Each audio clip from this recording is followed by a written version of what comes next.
Welcome to the Pikeville City Managers Report. I'm your host, Jill Fraley-Dotson, along with Pikeville City Manager Donovan Blackburn, as always, discussing the great things that are going on in and around our great city of Pikeville. Donovan, good day to you, as always. Well, good day, Jill. We have a lot of exciting things to talk to. It's been a while since we've been together. Yes. And December is a very, very busy month. So what I'm going to start off with is something that's going to happen on Monday, December 9th, at the East Kentucky Expo Center. That is SOAR, Saving Our Appalachian Region. Congressman Hal Rogers, Governor Steve Beshear, getting together with a great initiative to make sure our region moves forward in a positive way.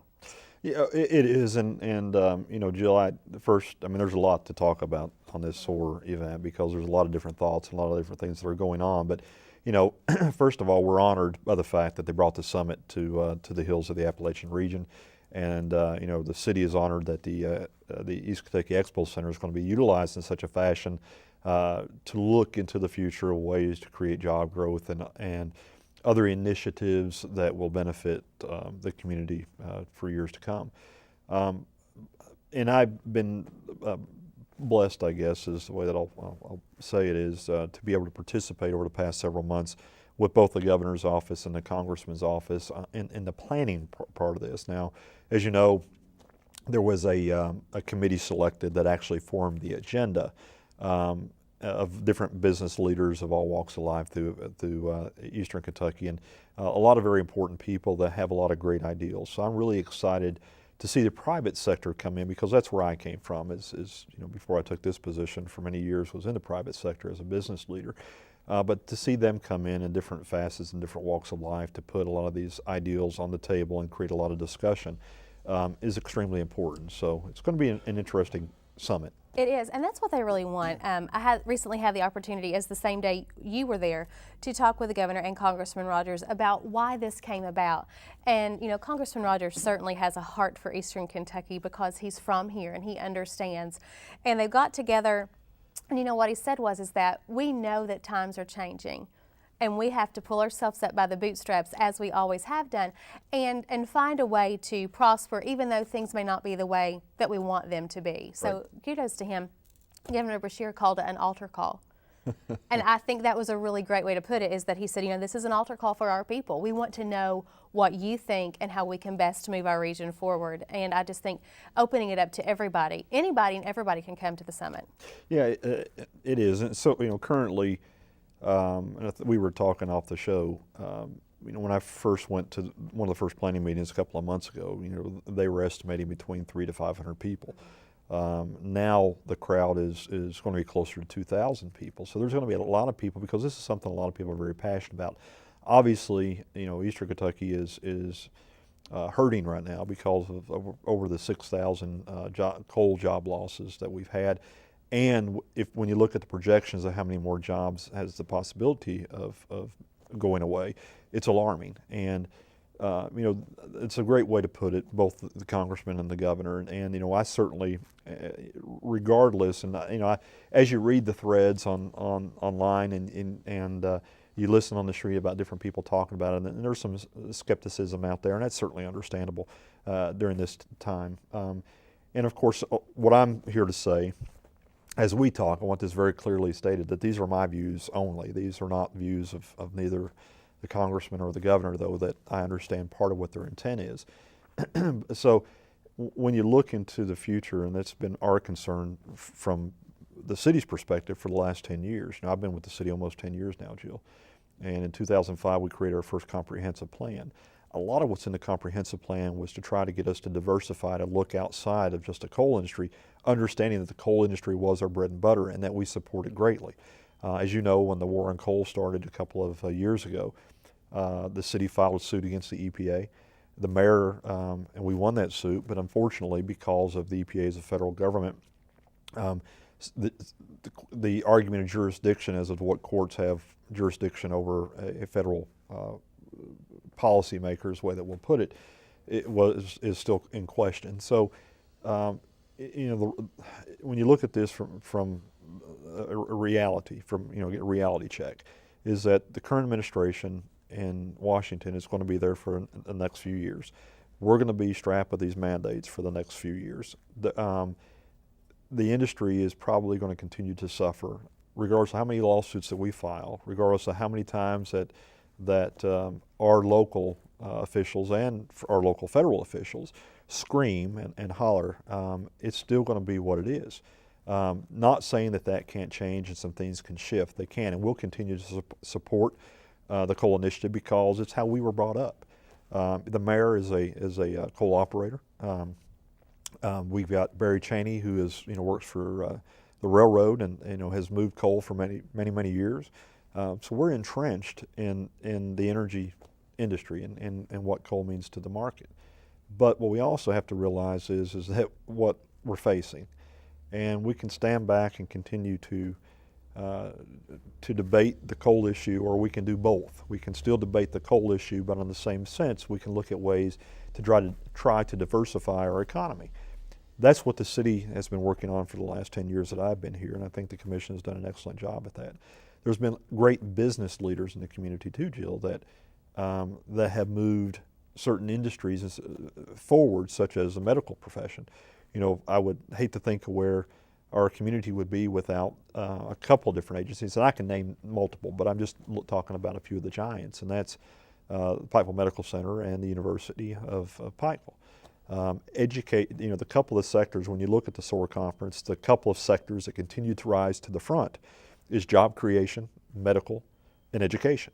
And then tourism is the 4 out of the 9 sessions that they're talking about. It's probably going to be the 4 sessions that the majority of the people will definitely want to attend, and the bigger breakout rooms that will be available. Let's talk about those breakout sessions for just a minute. There are going to be different locations for those sessions, so can we update people on where those are going to be after the one large that I'm assuming will be on the floor of the Expo Center? Yep. The way this is broke down for now, and again, I'll back up. A lot of folks will be coming in this community. So for those of you, this will be aired the day after tomorrow, and today we're taping on Thursday. So by the weekend rolls around, Monday we'll be here. So just be aware, if you're watching this broadcast before Monday, is that traffic is going to be extremely heavy coming into Pikeville on Monday morning. Registration will start at 8 o'clock, so a lot of folks will be coming in looking for parking places. Now, can you pre-register for the event? Pre-registration is already over at the 27th. Okay. They were accepting walk-up registration. I'm not sure if they're still doing that now because, candidly speaking, the overflow of people that, and that's part of everybody that attends the conference. The big theme is we want them heard. And I say we, I'm talking about the committee, but right. The congressman and the governor, is to give the opportunity. There's going to be kiosk stations for people to write their ideals down. There'll be cards in the room for people to jot their ideals down. There'll be, during the breakout sessions themselves, there'll be moderators and a panel, and then there'll be time for some selected members. When I say selected, I don't think there's a process to go through. It's just what time will allow. But there will be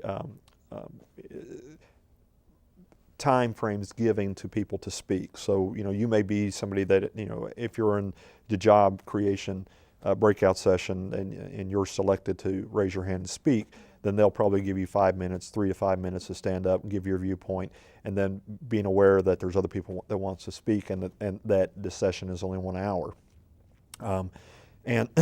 So the point being is that as people attend this conference, this is not a conference about immediate solutions. Solutions meaning that they're going to name things today.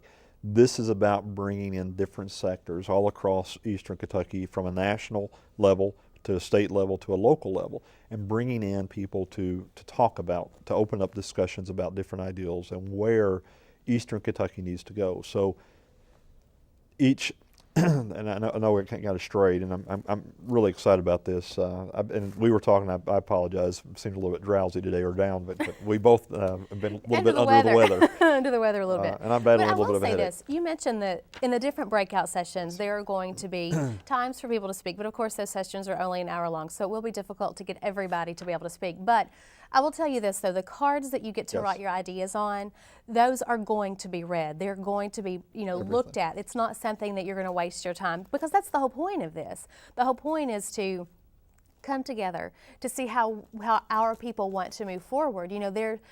sometimes you get knocked down, but the great thing about the people of Eastern Kentucky and Southwestern Virginia is that you do pull yourself up, you do move on, but this is a way that they want to hear what you're saying, because they do have our best interest at heart, regardless of what some people think. Sometimes we do know that we have to move on. So, if you're able to attend on Monday, I encourage you to do that. Registration at 8 o'clock.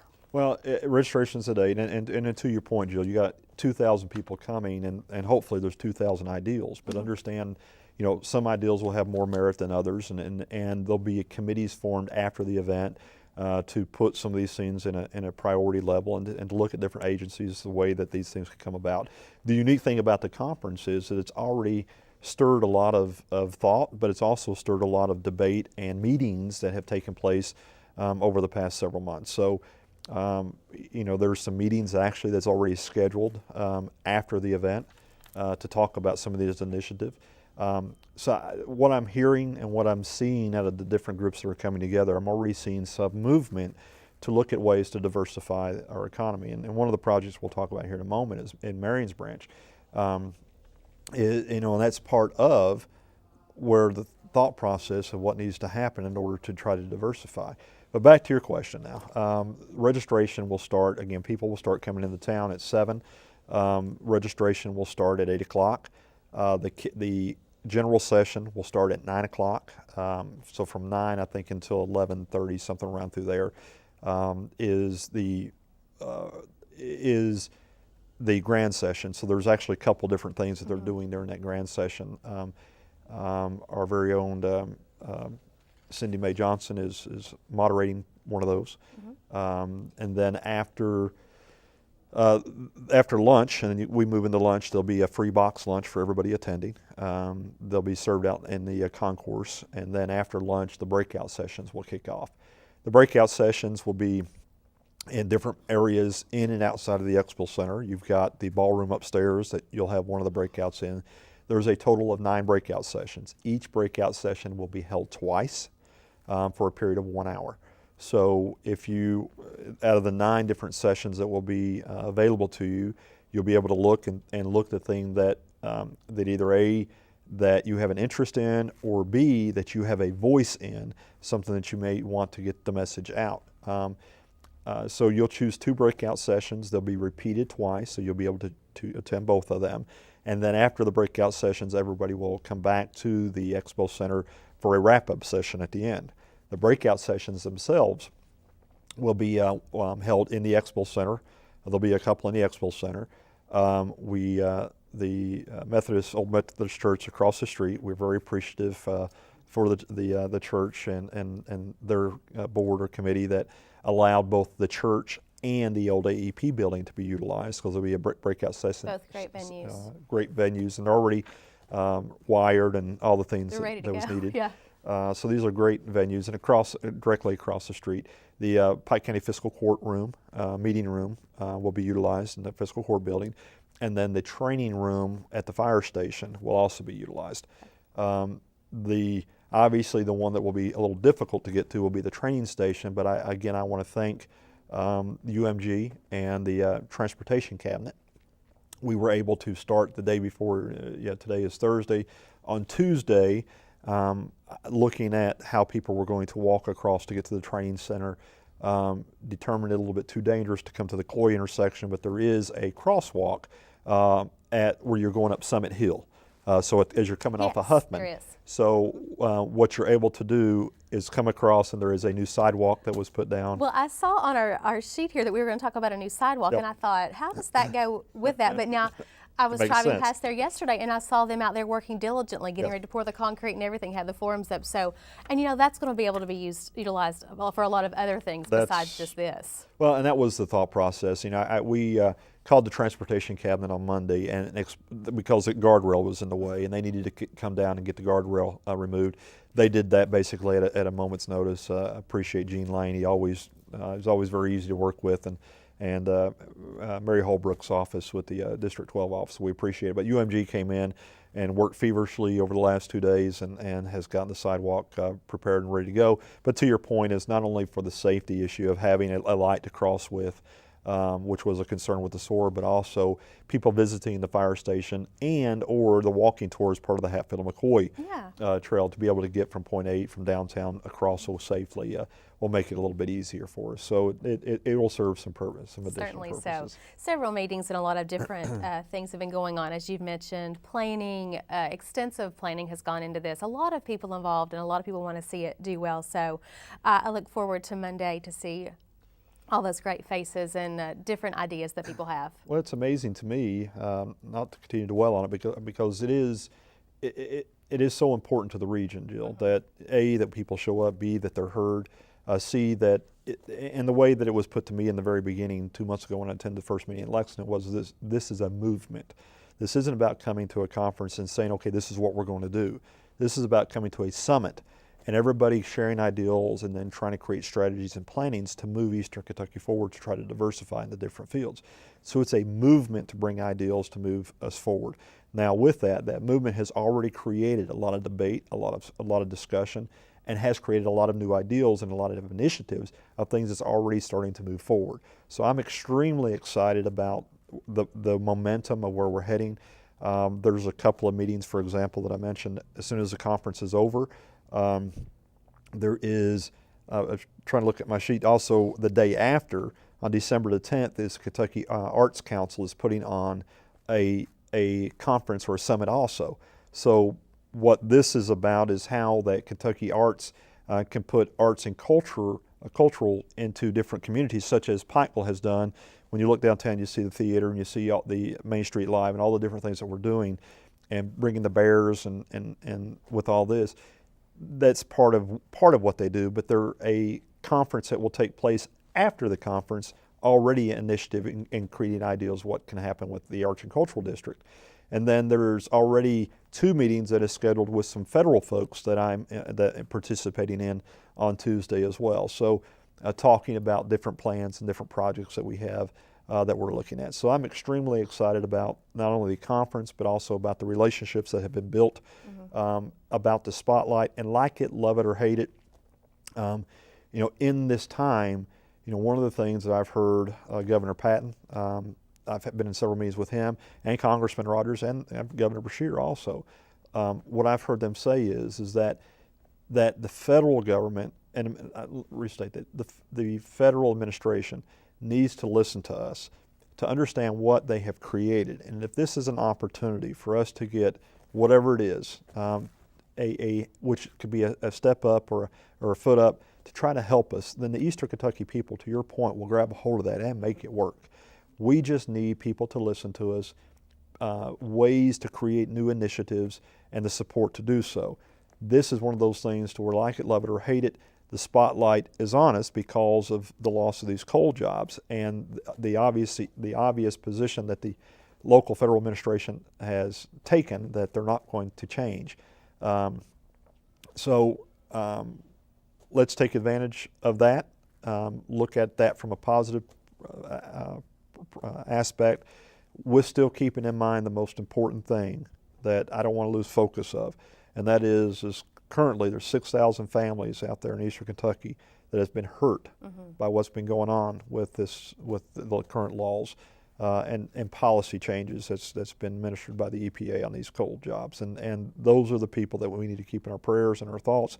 Those are the people we need to knuckle down, all work together and try to move Eastern Kentucky forward, and I think this is a good first step. I certainly do too. Look forward to seeing how it turns out. Now, that's obviously going to be held at the East Kentucky Expo Center, which we've talked before about. That building is utilized almost every single day for a different event, and a lot of people just think about it for large events like SOAR, like concerts and STLP competitions that was there just yesterday. But great things coming for Christmas, December 21st. Landell Eugene Murphy Jr. from Logan won America's Got Talent a couple years ago. His Christmas show is going to be there. Lots of fun. It's a dinner type show. You can, I don't think there's any tables left right now, but you have the ability to buy tables, but you can also buy tickets for around the upper area and still enjoy that show. Lots of fun. Oh, it was a great event last year when we held it. I think it was the year before last. Year before last. Yeah. things get away from me. But a great event. We talked about it before Steve St. John left. Had talked about bringing them back. We had the opportunity to do so. So it'll be if you didn't attend it again a couple of years ago and understand the type of music that he sings, especially through the Christmas theme. Yeah. Really a great event that I think people really enjoy. He's going to have members of the Four Tops and Temptations, I think, yes. with him, some Yep. backup singers from there, and I just think it will be a wonderful show. He is so pleasant to be around, a great Absolutely. entertainer. And of course, just from Logan, which is about an hour away from Pikeville, so we will call him local, because he's pretty close. Another great West Virginian, just our neighbors across the river, so to speak. January 10th, Brad Paisley. Huge. Really excited. A lot of other folks are too. That was, I laugh and say that was Steve's going away present to the community. To the community. Chris Young, Daniel Bradbury going to be there with him. Those are three big names. That's big nothing names. to sneeze at. And then also, of course, February 9th already been announced. Disney Live, Mickey's Music Festival going to be there. Now, is that on ice or is that just a dance show? I think this year it's on. I think it's on ice, Jill. I can't remember, For some to be reason, honest I do with too. you. I was thinking it was. Go ahead. And well, we talk all the time about having different events for families in our community, and this is no different. I mean, you can take your children to all three of those things that I just mentioned, plus Sport Boat and RV Show coming up February 21st. Everything that we're mentioning here, you can take your kids to. Well, and that doesn't happen everywhere. it doesn't, and that's part of what I wanted to bring to everybody's attention with just these events. A lot of times we measure the expo center simply by the concert or a concert, and that's not what this expo is about, and that's not why the city fathers, the commission, felt it important to save the facility. Was because of the quality of life that it brings. But if you look at the diversity of different type of events that we're bringing, and there's several more that they're working on that I'm aware of that I'm excited about. I'm working with a local. It used to be a classmate, I guess is a way that I could put it, but a local resident here.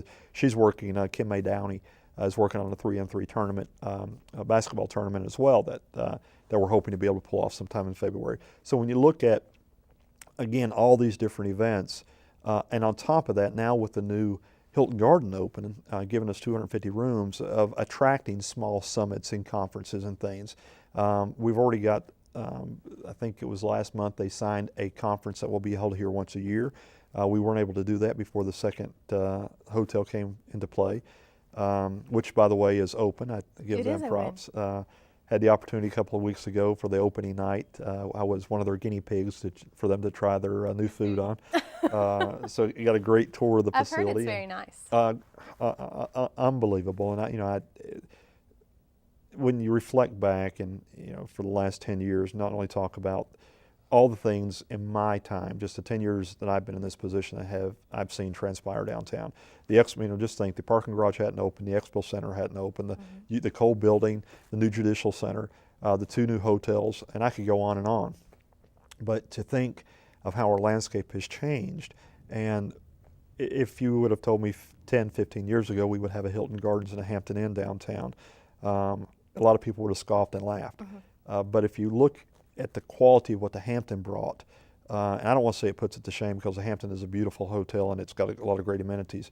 They're very similar in a lot of different ways, but the Hilton is in my opinion, and no disrespect to the Hampton because it's a great facility, but the Hilton's just a little step above. And when you look at the rooms, the way that they're laid out, you look at some of the suites that they've got, the new garden, I'm trying to think of patio garden, I think is what they call it, that will be open on the roof. That's the only piece that wasn't completed yet. Because, and a funny story that they told me is when you go to the top of the floor that the owner, Mr. Bailey, he does things first class. And if you've never met Frank, he's just a great guy. Love him dearly, loves his community. But they went to the top floor and the patio was only slated to be on about a third of the top.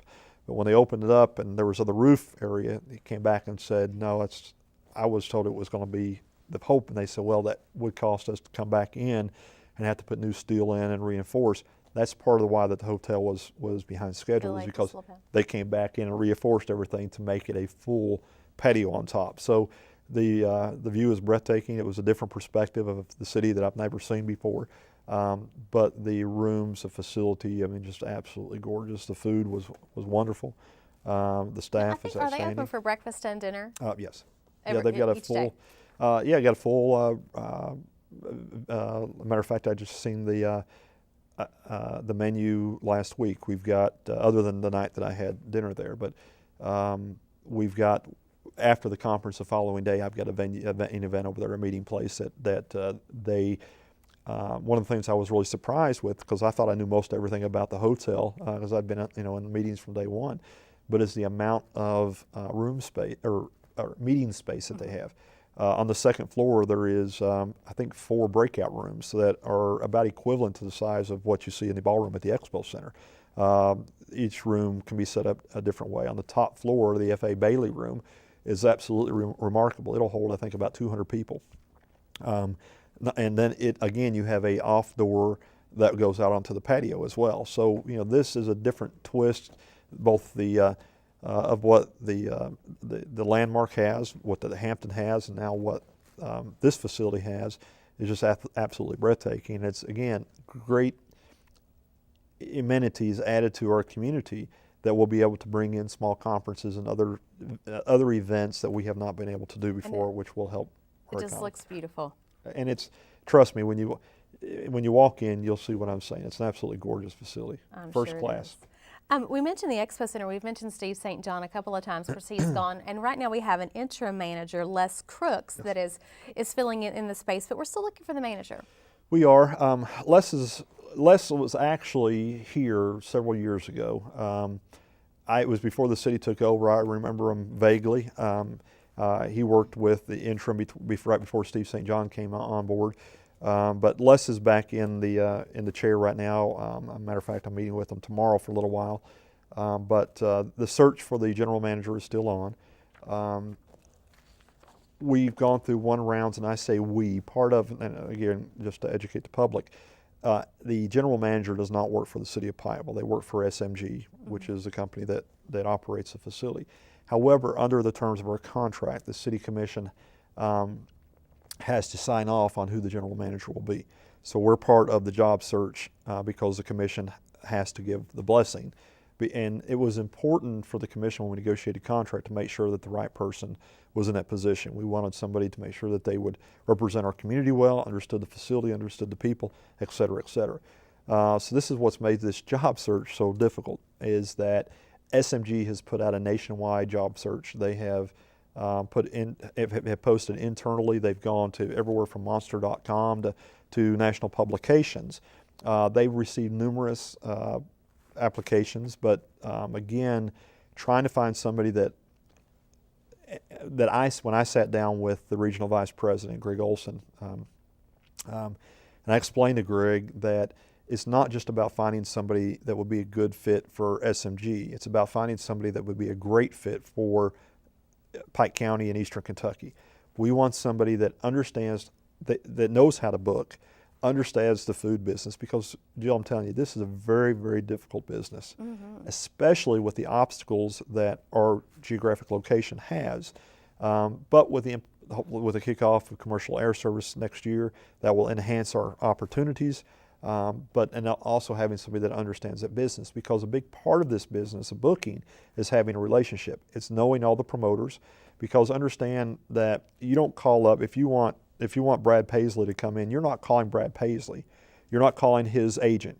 You're calling a promoter that's already signed up with this, and the promoter is looking at the pro forma in a way for it to make money for Brad Paisley, but to make money from him. And when you look at a 7,000 seat venue, the payoff isn't as great. So having those connections to where somebody is going from point A, a bigger community, to point B, a bigger community, and we can be that stopover, is a lot about creating those relationships. So we wanted somebody that understood the food business, understood the concert business, but also understood our people.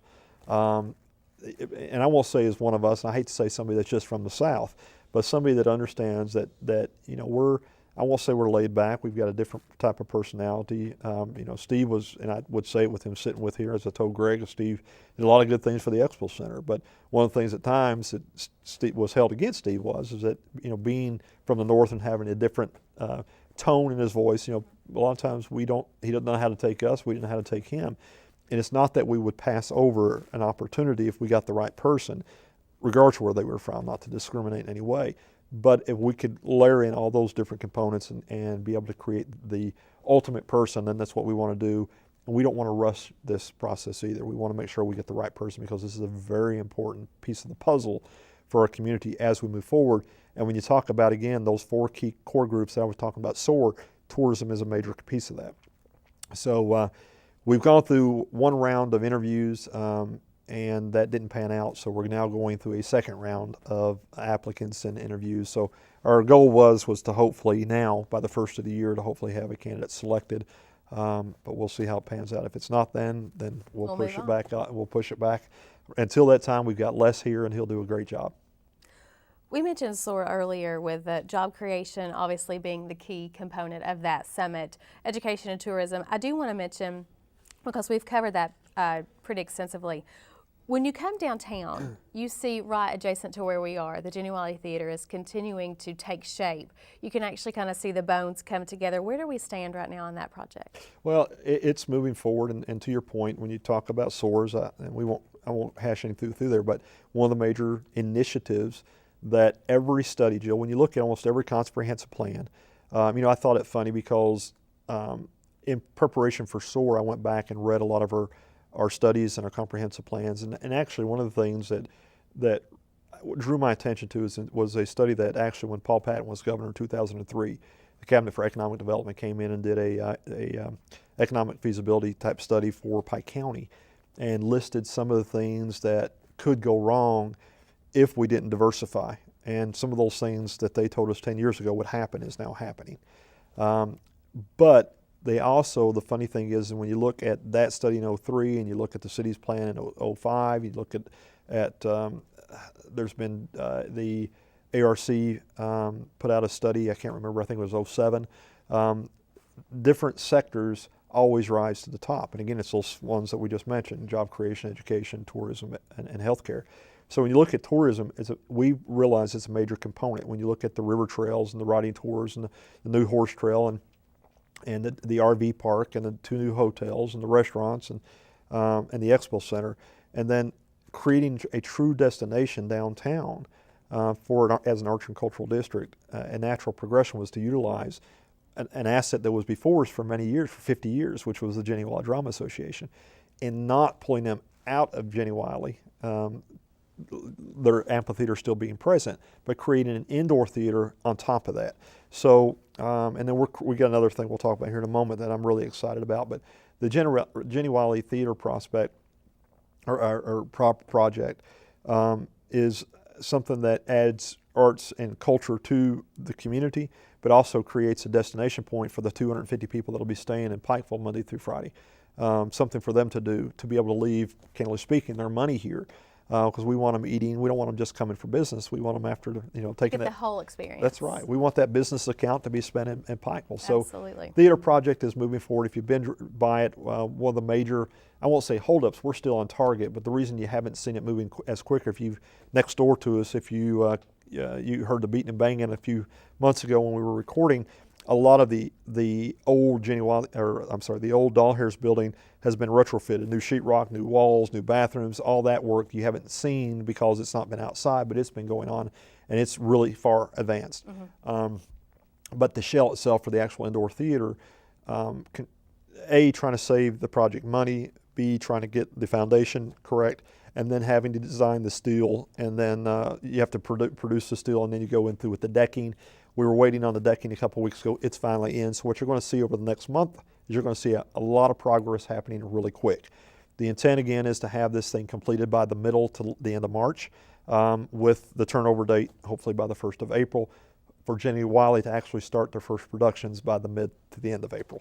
I was speaking to Kim Willard this morning from Jenny Wiley Theater, because currently, as we record today, they're doing the Miracle on 34th Street and utilizing Booth Auditorium at UPike. And I can't tell you how excited she is to get into the new venue and to absolutely be able to, within a 30-mile radius, encompass the outdoor theater that they have in Prestonsburg, our theater that we have here, and utilizing all of our local talent. Of course, they have, actors that come in from other places that have fallen in love with our area, but using our talented kids here, I think is just remarkable and so wonderful to have the other venue here. Well, it is, and I'm excited because I haven't seen the play yet. I'm going tomorrow night. My wife and my sister-in-law and I are going to see Miracle on 34th up at Booth. But to have a venue specifically set aside just for that, and Kim and her husband Daryl is they're a pair. They came together. Both of them are in the business. They're great people. Have done a lot of amazing small productions in the existing building. So I know they're excited. We're extremely excited. But understand, and the way you have to think of tourism is this is just one big piece of the puzzle. We've got so many other pieces that are all out there. We're trying to fit the puzzle together, and over the next year, you'll see us moving into that different direction. There's several other components and several different ideals that we're thinking of, and just for this, as an announcement also, is that our tourism director, Jesse Bowling, is no longer with the city. So Sean Cochran has now kind of stepped into that role temporarily as well. So if anybody has any concerns or questions as we move forward, Sean is a great guy, understands, has been involved. He was the city's director of events beforehand. So as we move into next year, our plan with our River Trails program, our plan with our Horse Trails program, our plan with the racing, Muscle on Main, and then the opening of the theater. There's going to be a lot of things happening next year, along with the one that we'll talk about here in just a moment. Can we talk about it now? Because I'm a little bit excited about it. I'm getting antsy. Getting antsy. And it's the new outdoor terraced earth-style seating concept for events. Now, can I break it down and say like an amphitheater? Sort of. It's a good way to put it. I don't know any other way to put it to kind of let people get their mind around. It may not be exactly that way, but certainly the idea for the concept is there, and I think it's remarkable because when we've had the arm drop drags where we do those, and you have that whole side of the bank there that people just sit on, which I think is great for families. Now we're going to try to move that just a step further. Well, there's a couple things taking place. One is I had a meeting with Transportation Cabinet a couple of weeks ago, and there is money in the budget to mitigate the rockfall problem that we have over on the bypass. So this last year with the arm drop races were so phenomenal. We had so much of an outpouring of people, and we went over and watched each race, and I went not to necessarily just to watch the race, which I was excited about, but to kind of look at the flow, to see what was going on and see what we could do, because the first event, which was during the Hatfield McCoy Festival, when I showed up and thought, my gosh, this is a smash, this is a hit, we can really make this into something. Well, that first showing and looking at the hillside and how everybody was standing and I mean, it was just, I won't say it was organized chaos is the way that I portrayed it. It looked like a lot of fun though. It was great. Was great. People had a wonderful time.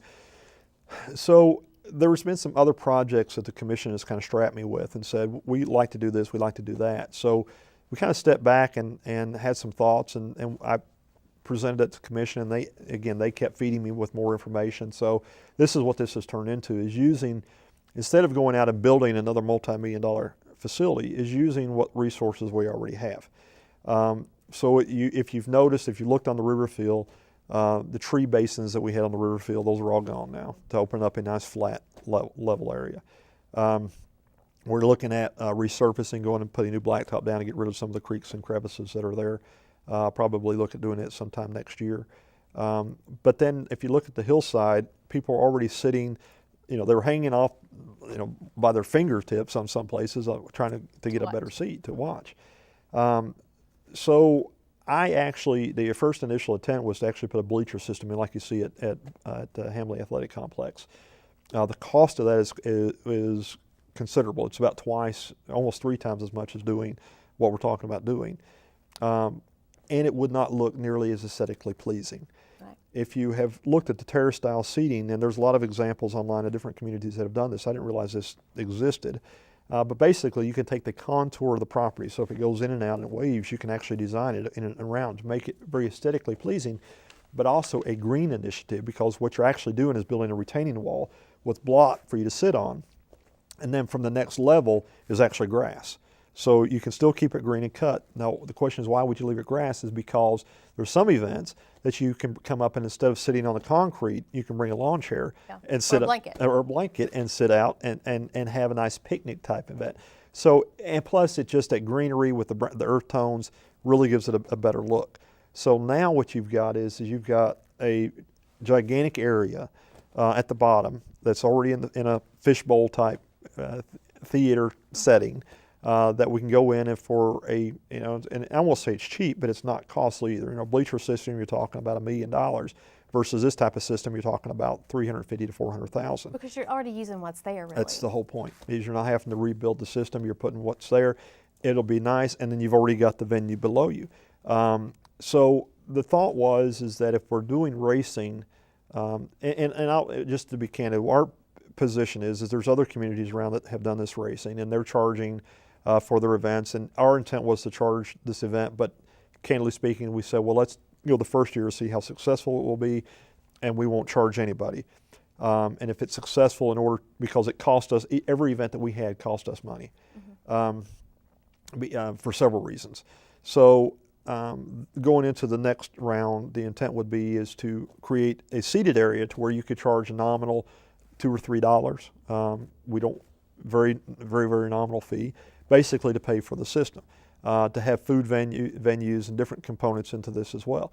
So what we're looking at now doing is putting the terrace seating in with a gated system so we can bring people in. 2,500 people would be able to sit in this area. So for the racing, you've got it.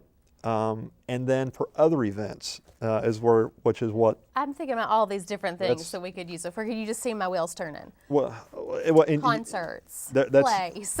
I mean, well, and you look at back to, the ACT did a wonderful job over at McCarr last year. To be able to maybe show it at McCarr one weekend and in Pikeville, where both sides of the county where this happened, we could form a partnership. I've talked about, and I haven't talked to Stephanie about this yet, but. They've done a great job with this play. It's absolutely phenomenal. And there might be other plays too, but to have an outdoor type of venue to do community theater, to do concerts. The beauty of it is that it connects already to the Expo Center property. So the Expo Center could actually even manage some of these other plays.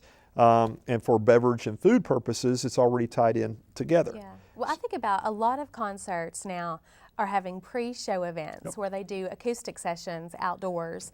And of course we have the plaza at the Expo Center, which is fabulous, but this would be another place that I can think about, they do the CMA Music Fest in Nashville. This will be the perfect opportunity for us to do something like that. Obviously not on as grand a scale, but so many different opportunities can be brought our way because of this. Well, already what we're thinking about again is looking hopefully from April, or probably May, getting through Hillbilly Days and probably from May through October, in having a weekend event or something down there each weekend. It allows us to expand the Main Street program so that you can have the stage out, you can have theater seating up on top for people that want to see the show, tables on the bottom on a weekend event for people that are up close. You can have, we've talked about again having a play, one play weekend month. We've talked about doing actually something like a farmer's market type venue to where you go up and you set up 50 tents down on the ground, and then all weekend, those tents are available for people to lease out to come in and have different type of sectors. So there's a lot of potential with a commodity we already have. And it's a commodity that's not utilized on the weekends because we're the court and all the different buildings bank that are typically in and working on weekends are not there. So that parking lot is always empty other than the theater. And then we've replaced a lot of the parking that we have, because most of the parking lot that the theater actually is involved using actually belongs to the city. But we replaced the lower parking lot with the parking that we put up on top on Main Street right above the theater. So we've tried to think well-rounded in trying to serve everybody, but also in the creation of a venue that will bring not only events, Jill, to the area, but people downtown. Because again, the whole economy, the whole part of SOAR is creating young or entrepreneur opportunities. So the hope is in and I'm going to jump ahead a little bit on under economic development, and also creating other venues that will cater to these areas and hopefully stimulating some type of job growth. One of the new things that we announced last week that hopefully received a lot of calls because I kind of announced it. I need to get the commission to approve it, but announced it before that I could get it out and ready. So I'm hoping to have it out by this weekend or at least by next Wednesday. Is that the city will be soliciting requests for qualifications and business plans at large. We're going to advertise in the old chamber building, which is on the boulevard, and the train that we own. Both those we're going to allow kind of somewhat of a contest, if that's where you want to put it, but a entrepreneur opportunity for people to present their qualifications and their business plan of how they would utilize either building or both buildings to create jobs and to cater to what we're trying to accomplish downtown. So whether it be a donut shop, a coffee shop, a sub. I think a coffee shop would be great right there in the old chamber building. Well, or either one really, but just right there next to the university, I think would be and golden opportunity. You just hit the nail on the head. Across from the park, beside two new hotels, and across from the university, it's a prime location for a new business startup. The intent is to create it as an incubation type program, meaning that we would offer up the building at no cost for maybe the first 2 or 3 years, and then as your business builds, then you would start paying a rent. And that's the point of what government, what the city is. It's not necessarily about creating rent for the building as much as it's about creating the jobs, because those jobs, and not only pay an occupational tax, but those jobs create money for that individual that then goes and spends to other aspects of our community. And that's how an economy is created. Well, I think about, I was downtown shopping, as a matter of fact, yesterday, visiting with a local business, and I look at the theater, I look at our judicial center, this new venue that's coming in, our hotels, and I think, years ago when we had all of our downtowns bustling with different businesses, Doll Hairs, Smart Shop, all those places, you miss those sort of things. And with the creation of all of these new opportunities, those downtown businesses, I think it's a rejuvenation sort of experience because they're coming back. We have a lot of great businesses downtown. Yep. We have, Mickey's Menagerie has been there for years. We have the new shops like Pikeville going in, right. Richie's Hallmark. Lots of different places that are there. Of course, that's just a few, Dance World, all the different places that we have. But what a great opportunity for entrepreneurs and people who want to look to get into business to use older buildings downtown to refurbish the area. Well, and that's what it's all about, Jill, because, back to your point, the days when G.C. Murphy's and Hobbs, those type of stores are not national chains, and obviously not that they're national, but, you cannot get a national label that is a big retailer to locate downtown, right, because the foot traffic's not there. They want to locate where there's 38,000 cars down at the Walmart intersection. What you can create in the downtown areas are the type of venues that you're talking about, because a lot of people will come and shop, not wanting to be in the hustle and bustle, but wanting to be where the arts and the cultural people are, the hotel people are. That's the whole point. The problem was in the past is, like many other communities, if you don't create a driving tool to get people down there at all hours, then it's not very enticing for people to want to invest in those areas because there's not foot traffic to create your business. Right. So during the daytime, downtown Pikeville is packed. So that during the daytime, you've got that foot traffic. But then on weekends and evenings, you lose it. The venues that we're trying to create will create that foot traffic, which will then spawn the need for those type of businesses. And that's what you're seeing happen. We're going to talk about retail development moving forward in Marion's Branch in just a second. But I do want to tell you, I was having a conversation with a tourism leader in a different county in our region, in our vast region, the other day, and he says to me, he was talking about all the different things that were coming to our area and all the development, and we discuss that all the time, but other people and other communities are beginning to take note and using Pikeville as an example for what they want their cities and their counties to take shape into. And he said to me, he said, what is going on in Pikeville? What is it? And I said, what it is a lot of great ideas, a lot of thinking outside the box, and a lot of great leadership, because we understand that we're facing some pretty difficult times, but we are thinking forward and not drowning and wallowing in the problems that are going on. He said, well, I'll tell you, it's a great example for other communities. And I thought, that's pretty neat that other people and other communities are really using us as an example. Well, I had the same, unreal how many times that I'm attending, whether it's a meeting at Kentucky League of Cities or, Barry Cheney, Commissioner Cheney was telling me the other day that the Santa train that comes through, that the group from Tennessee was actually coming back the next weekend because they had heard about a lot of the things that were going on in the community, and they wanted to see it for themselves and had already done that and was absolutely amazed and astonished at what that they've seen. In the launch of commercial air, to hear all the talk around the state of how in the world did you do that, along with all these other initiatives. But you just hit the nail on the head, and that goes back. I hate to keep going. Well, I don't hate to keep going, but I'll go back to SOAR. It's about people sitting around that's got common goals and having a willingness to work together and think outside the box is how these things happen.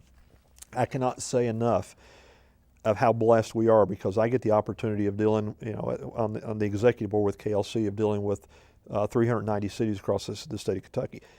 It is a blessing of what this community has in our commission. We've got a mayor and 4 commissioners that think outside the box, that work well together. They don't always get along, but they disagree civilly. They give respect. They discuss. They have a work session at almost every commission meeting that's open to the public, so that they're not rushed through a meeting. They can actually sit there and discuss these projects and question and think of ideals. So we're very blessed to have great leadership and a lot of good ideals. And because of this, a lot of this stuff, and in forward thinking, we've made commitments. I mean, we've hired people like a grant director. My finance director is a CPA. I mean, we've got good people in position, and I could go right on down the line. That having a good grant writer to go out there and get money to build a horse trail and to put, and I can name multiple grants. The theater next door that we received, to look at ways to invest in the community is why that we are moving forward. And a lot of the accolades and the benefits that we've got has been because of good thinking outside the box and good leadership. 2 words: Marion's Branch. Marion's Branch is, you're going to be hearing a lot about that going forward. Part of the SOAR initiative is one of the ways that we need to diversify is look for a way to grow our economy and create jobs through industrial development. There's a lot of people, again, that are skeptic in a way and saying we can't bring industry. Those are a lot of the same people that said that we couldn't bring commercial air service and said that we couldn't bring a medical center to Pikeville too. You can't create opportunity if you don't go out and work for it. If you already are defeated going into the thought process, then you're never going to make anything happen. So there is a lot of thought behind in a true industrial park. There's a lot already in the area that can be ramped up. There's some fallacies or some what they call fatal flaws in some of those industrial parks, meaning there's already facilities located on them that in true industry would not want to be sitting beside of because of whatever they manufacture. So through this last study that was done by the Insight folks, Marion's Branch was selected as a premier site. I've had numerous meetings with both on a federal and state level, so you're going to see a lot of movement going forward in hopes of creating a true new regional industrial park.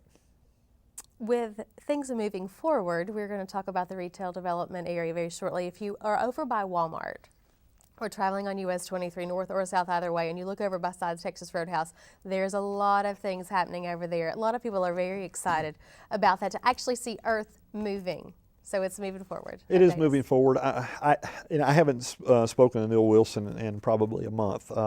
We've played phone or email tag, I should say. But things are moving rapidly for him. There was a little bit of a setback, only because some of the ground because that used to be, I won't say the old riverbed, it was the old airport bed, but there was what they call junk material that was on some of the subsurface. That used to, my understanding, years and years ago, was an old junkyard kind of. So it's just been covered up. So there's some old wood. So what they had to do was, and if you've been over there, you see that where they actually dug down and they had to build the ground back up. It's not that way throughout the whole site. It's only in certain areas of the site. As you go over towards actually behind the post office, when they start that area, it'll be a little bit easier, other than the fact that they have to raise that area up. Things are moving forward. I was speaking with one of the contractors yesterday. He said that he started yesterday at 7 a.m. in the morning, getting home last night till 10 o'clock at night moving dirt.